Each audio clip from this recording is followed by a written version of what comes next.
বাঙালির ১২ মাসের ১৩ পার্বণের অন্যতম উৎসব পৌষ পার্বণ। এই উৎসবকে কেন্দ্র করে বাঙালির প্রতি ঘরেই পারস্পরিক মেলবন্ধনের এক অনন্য চিত্র ফুটে ওঠে। পৌষ পার্বণের অন্যতম আকর্ষণ গ্রামীণ সংস্কৃতির ধারায় বাড়ি বাড়ি নগর কীর্তন। আবাল বৃদ্ধ বনিতা ৮ থেকে ৮০ সবাই সুসজ্জিত হয়ে নগর কীর্তনে গা ভাসান।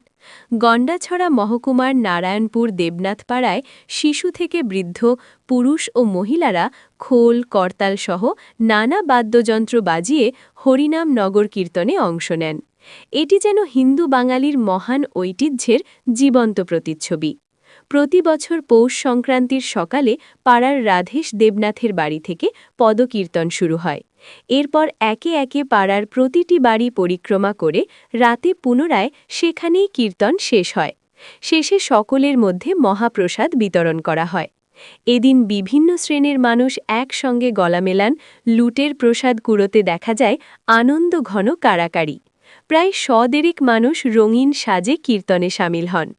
দিনভর মকর সংক্রান্তিতে গোটা মহকুমা জুড়ে বাড়ি বাড়ি শুভ্রাতৃত্বের নগর কীর্তনে ব্যাপক সাড়া পরিলক্ষিত হয়।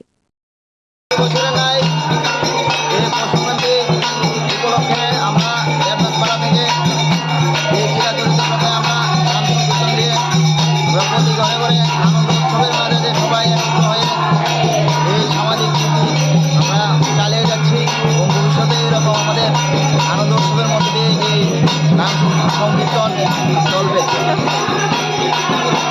আমাদের এই পূর্ব দেবনাথপাড়ের এই রাধেশ দেবনাথের বাড়ি থেকে আমরা এই সংকীর্তন শুরু করি এবং সমস্ত সারাদিন ঘুরে প্রত্যেক বাড়ি বাড়ি ঘুরে ওনার বাড়িতে আবার রাতের বেলা শেষ করি এবং শেষে মহাপ্রসাদের মাধ্যমে বিতরণের মাধ্যমে আমরা এই অনুষ্ঠানের